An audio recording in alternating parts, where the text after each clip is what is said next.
I'm Dr. Ken Landau. This is Well Now Doctor. Thanks for joining us. We're going to be discussing osteoporosis. This is part 2. Osteoporosis, we've already established, is extraordinarily common. It's estimated right now in the United States, if we look overall, there are probably about 10 million people with osteoporosis. At least that's how many are diagnosed, probably many more who don't have the diagnosis. We know that of the 10 million, 8 million are women, 2 million are men. We know that we have an artificial mechanism for making the diagnosis. The number was sort of picked out of the blue, that if your bone density was more than 2.5 standard deviations below the normal for women between the ages of 20 and 40, then you have, by definition, osteoporosis.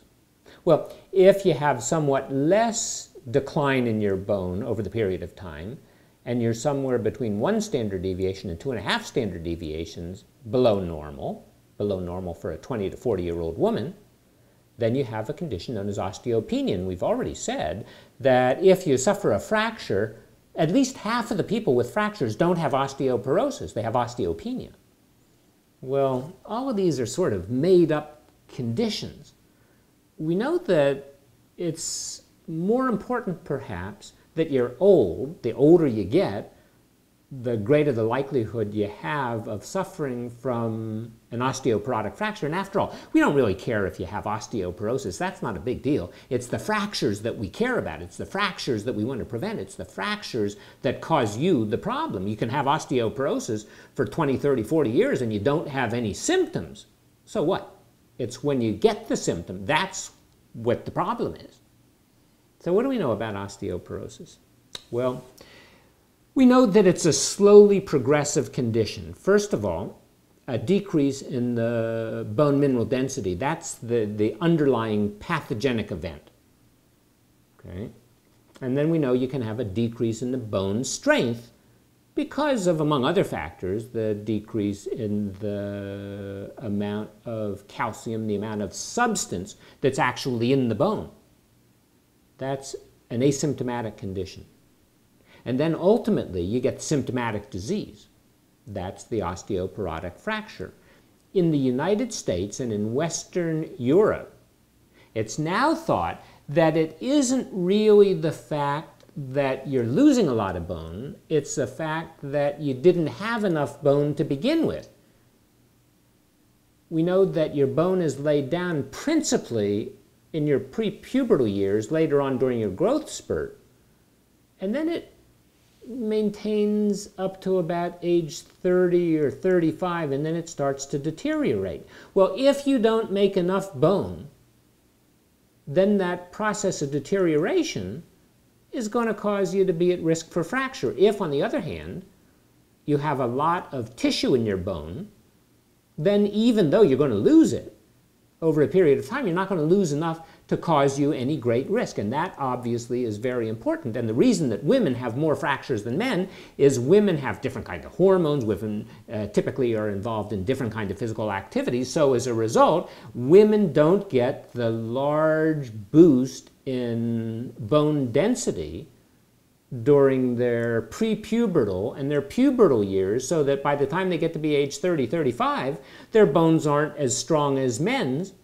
and then over a period of time, they're going to lose some more. So if we look overall in Europe, and we look at people who are over age 65, we're going to find that probably about 25% of women and about 7% of men have the diagnosis of osteoporosis. And if we go on to look at people then age 80, well, instead of 22, 24, 25% of women, now it's going to be about 50% of women, and instead of 7% of men with osteoporosis, by the time they get to be about age 80, it's going to be about 1 in 6 or 16% of men. On the other hand, we still have about 70% fewer fractures that occur in men compared to women. And it's estimated that a significant percentage of men, probably 50% or more, of the men who develop osteoporotic fractures have something else that's wrong with them. Maybe they were on steroids, maybe they had some other kind of medical disorder, and that led to the issue.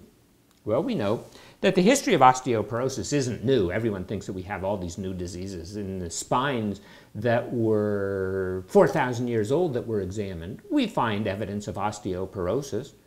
We know that in 1820, Jean Lobstein, a French pathologist, he gave osteoporosis its name, porous bone, osteoporosis. Then, around the same time, an English surgeon, Astley Cooper, came up with the idea that it was age-related and a loss of bone tissue was associated with the fragility. So we have an assumed systemic disease that affects the skeleton that causes a decrease in bone mass, but it causes more than a decrease in the mass. It causes an architectural difference, an architectural deterioration of the bone, and that's what leads to the fragility and then the susceptibility to fractures. Well, in 1940 or thereabout, an endocrinologist at Harvard, Fuller Albright, he came up with the idea that it was a syndrome, and it was a syndrome principally in women, and it was principally attributed to estrogen loss around the time of the menopause.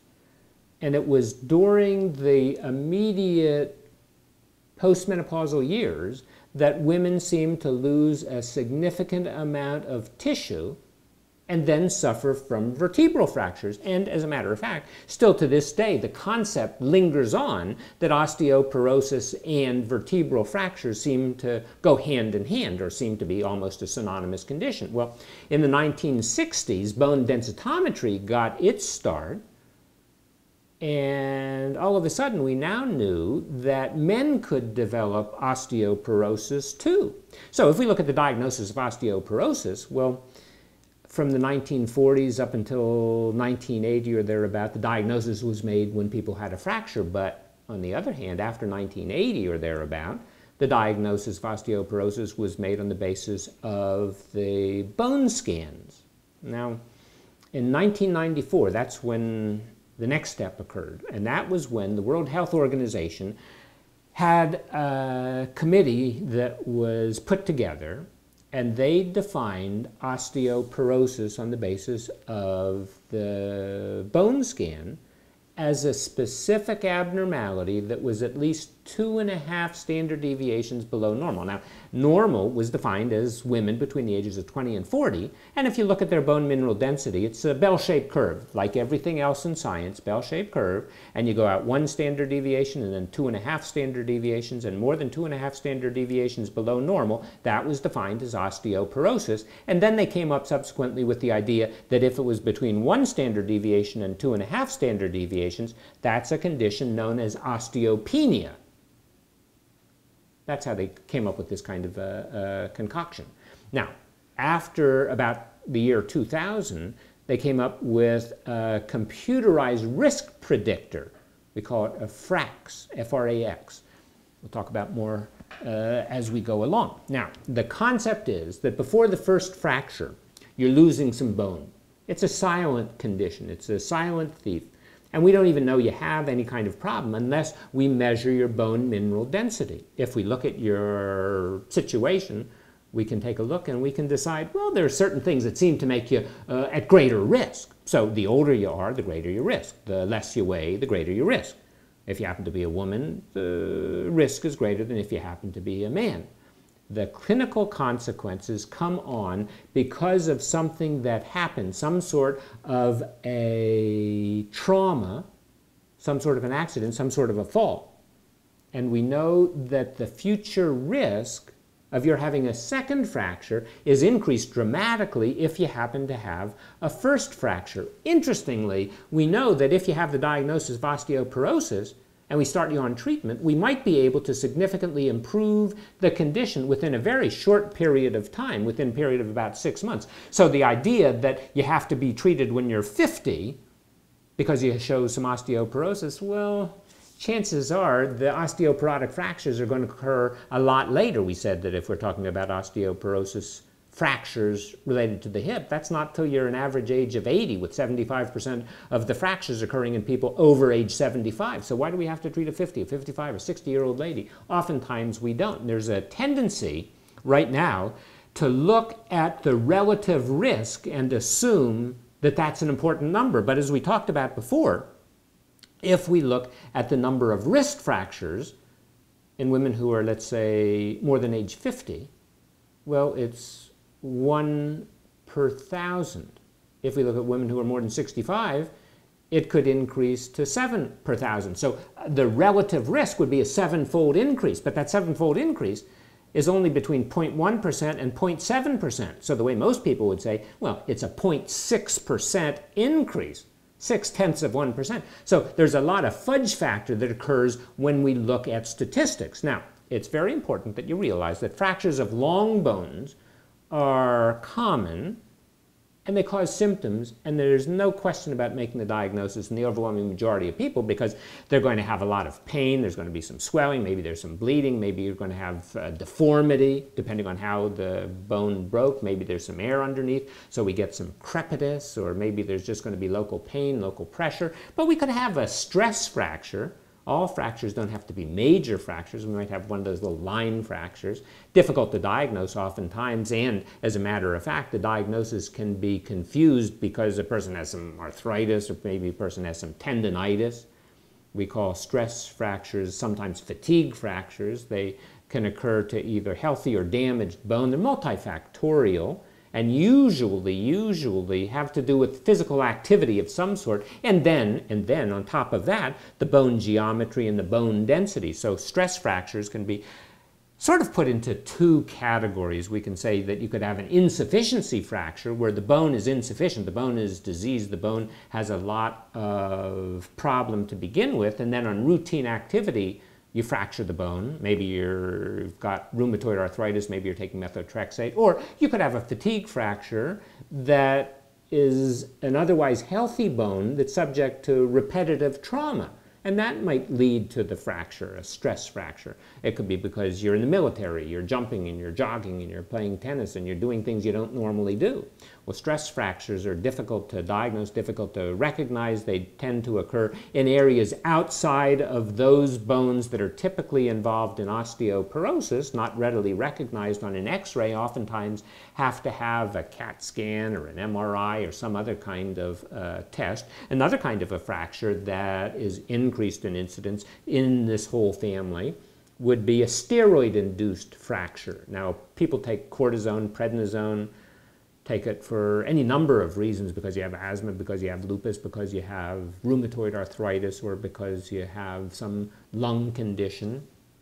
Well, the skeletal response to steroids is what we call heterogeneous. It's different in different areas of the bone, but it's even important in young bones and growing bones, and we know that cortisone at any level is going to increase the risk of a fracture. It increases more in people who take a lot of steroids and people who take steroids for a longer period of time. There doesn't appear to be any really completely safe dose. We know that the bone loss is more rapid early on in the treatment with the steroids, and the bone loss associated with cortisone seems to be in the trabecular bone. Remember we talked about the bone that sort of looked like the sponge inside the bone as opposed to the long bones? Well, it's those spongy bones, those bones that you get in your wrist, the bones that you get in the hip where the long bone, the femur, inserts into the hip. It's those bones in the backbone. Those are the spongy bones, the trabecular bones, the cancellous bones. Those seem to be at greatest risk with the steroids.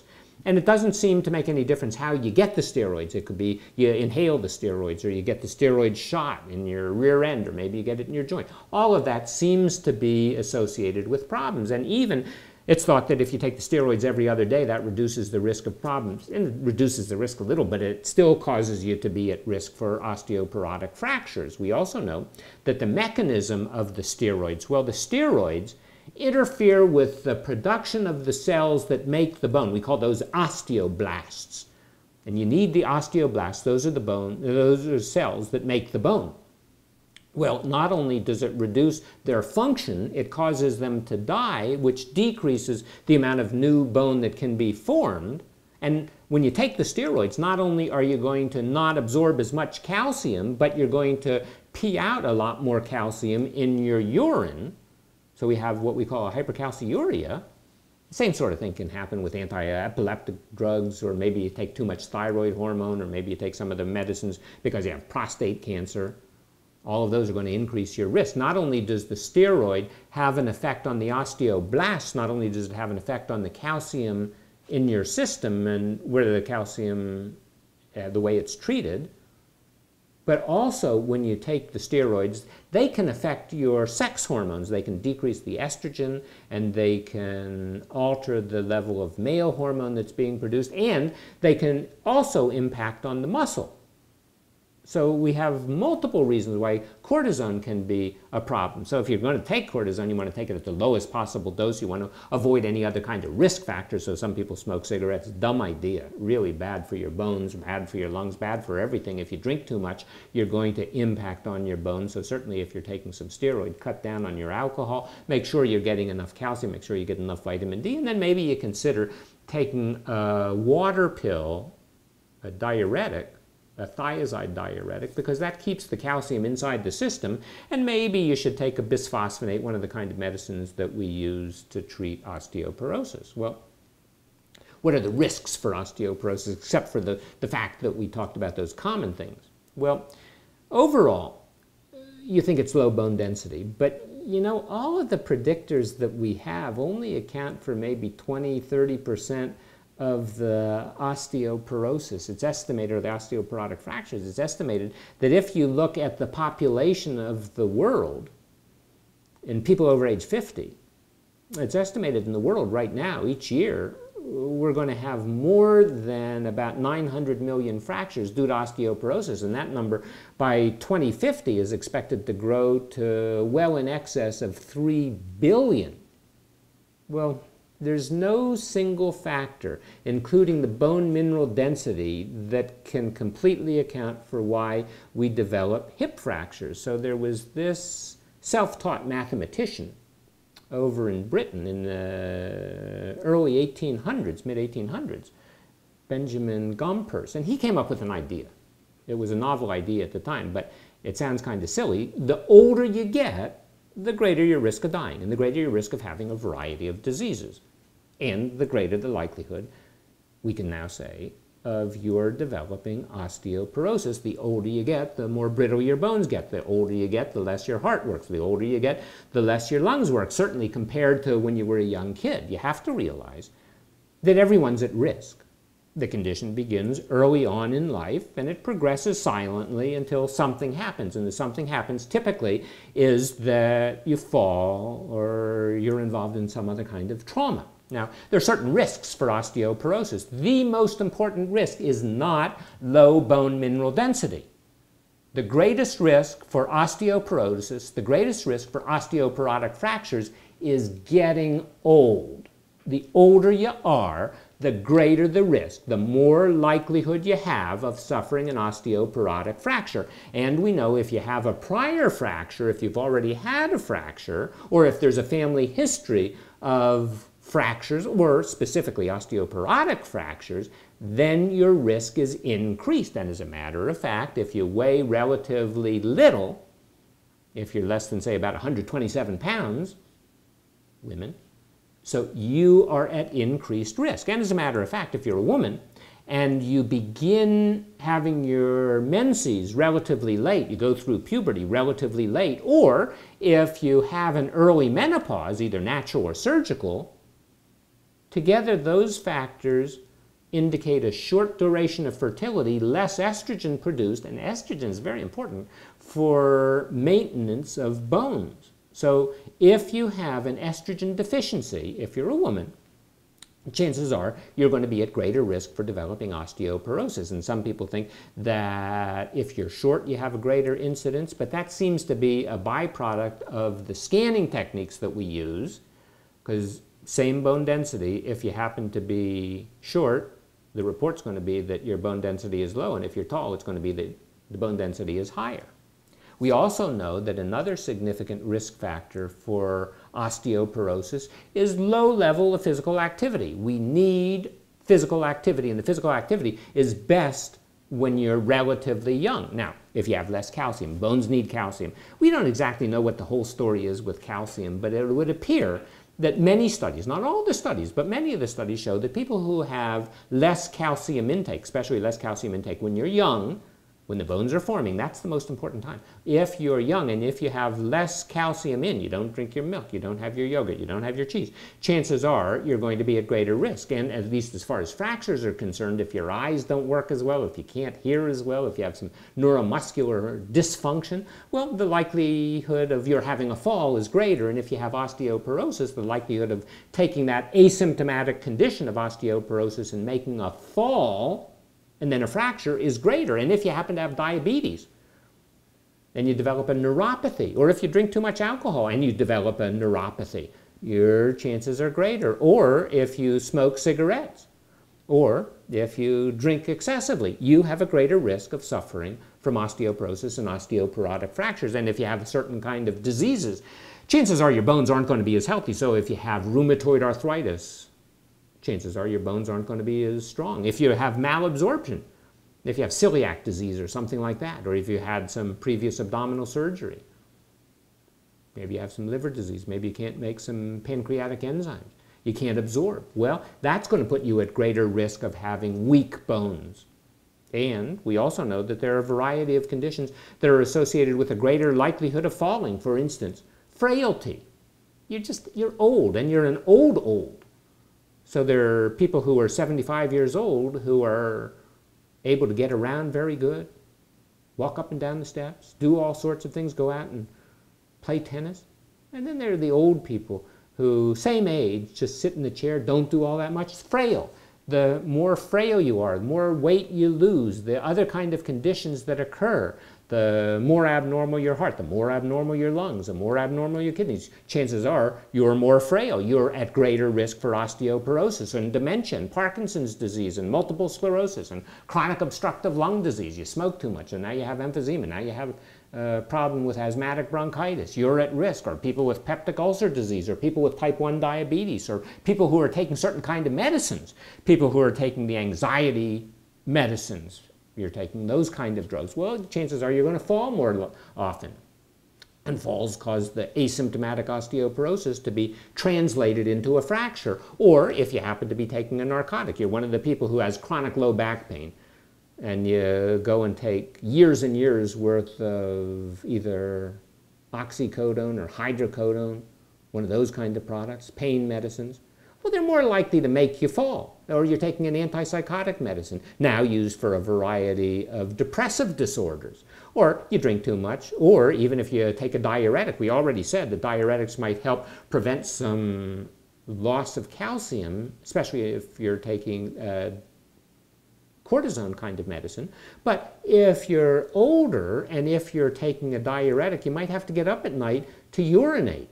And if you get up at night to urinate on the way to the bathroom, that's a significant risk factor for you. Or you have your ovarian function, and the ovarian function stops typically at age 50. Well, in the years right after the ovarian function stops, that's a dramatic decrease in the bone density, especially bone density of your hip, bone density of your spine. And that puts you at increased risk. And then there are the problems related to falls. And we said that most osteoporotic fractures occur in people who have relatively weak bones, but it isn't the weak bone, it's the fall that does them in. And the falls increase in likelihood the older you get. So if you look at people over age 65, at least a third of them are going to fall every single year. And if you look at people who are age 80 or older, we find that at least 50% of those, 1 out of 2 people over age 80 is going to fall. And remember, falls are the principal problem associated with osteoporotic fractures. Now, people talk about all this stuff. You got to go get your bones screened. You have to find out what your bone mineral density is. I'll tell you what the most important question that we can ask a senior is in the office. It's simply, do you have impaired balance?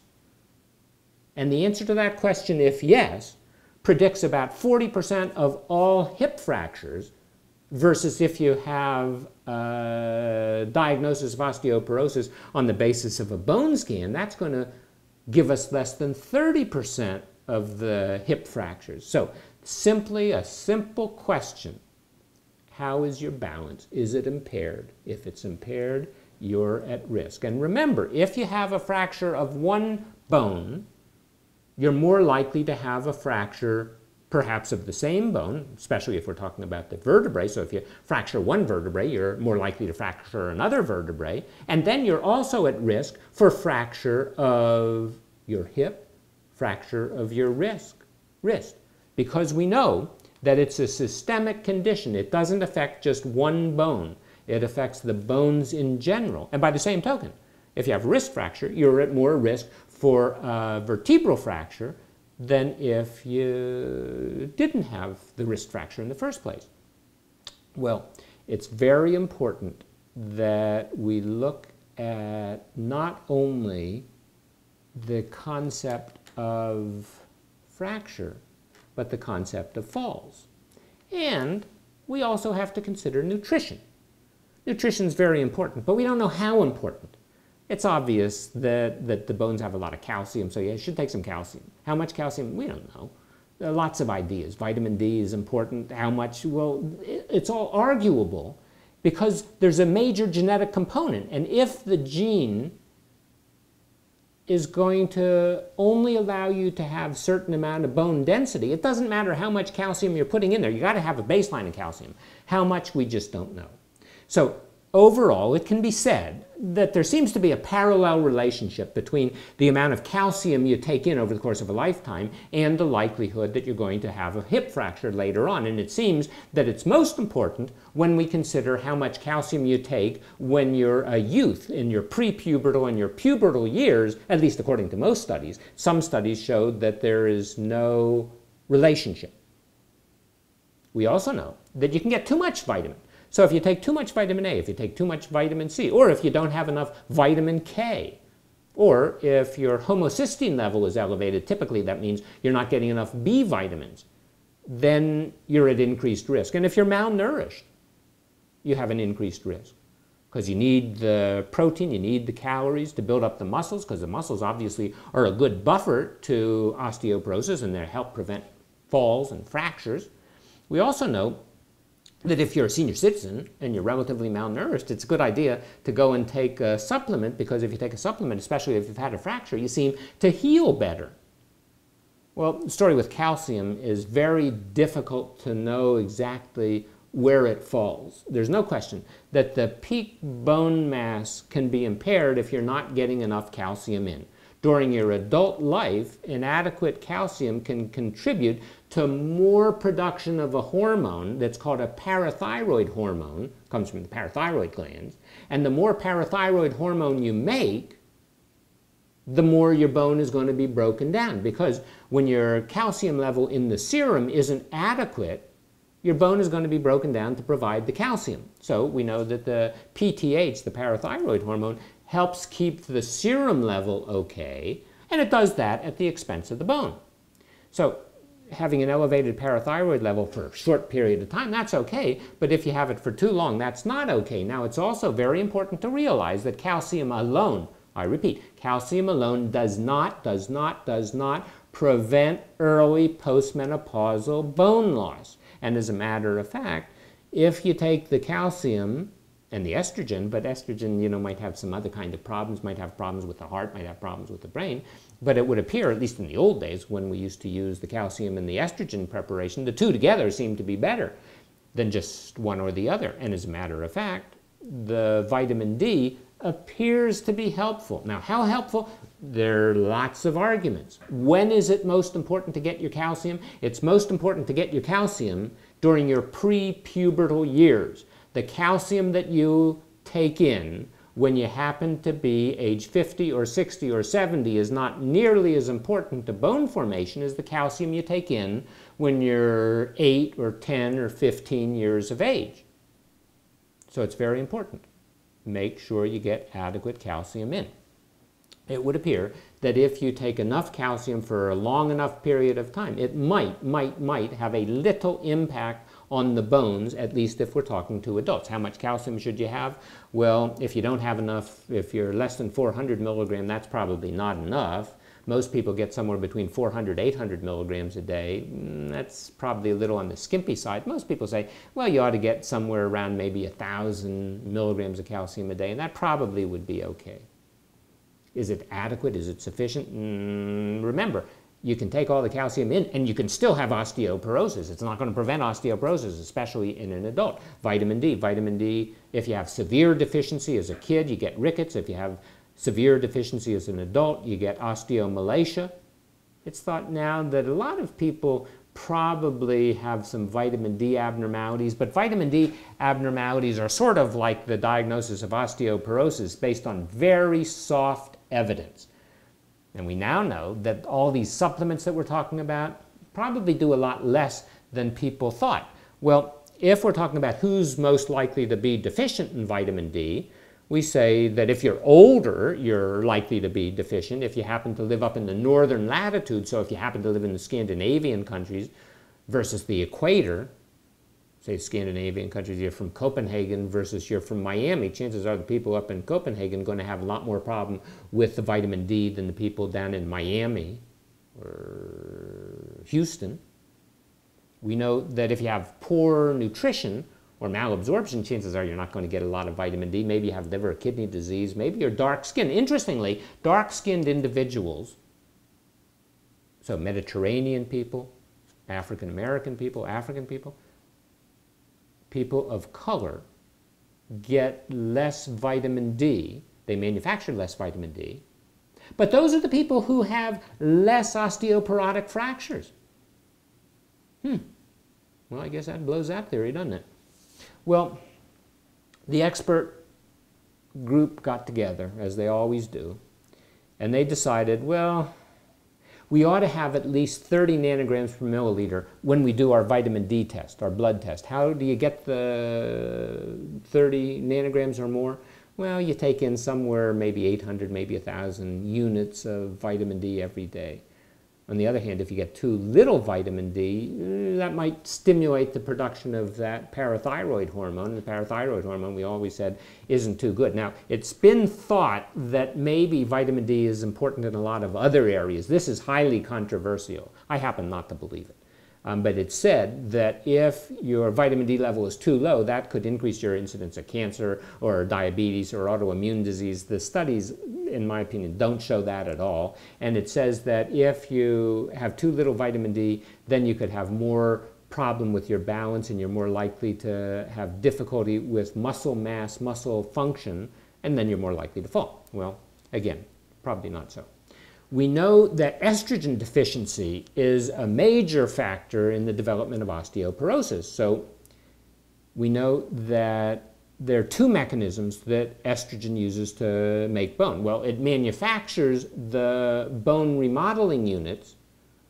You have to realize that bone, we have certain cells that manufacture bone and other cells that break bone down.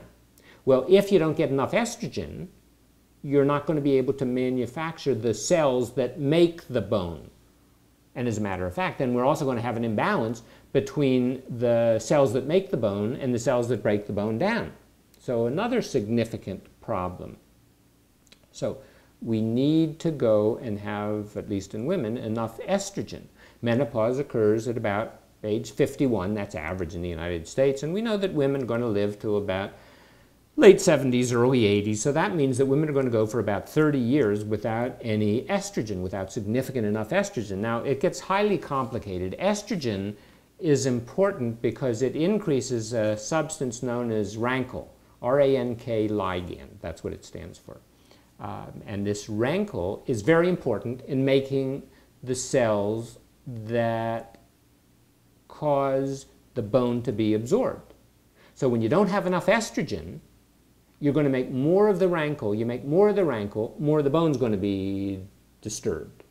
And as a matter of fact, there's another substance that masks the RANKL, that stops the RANKL from working, and you're going to have less of that too. We call it osteoprotegrin.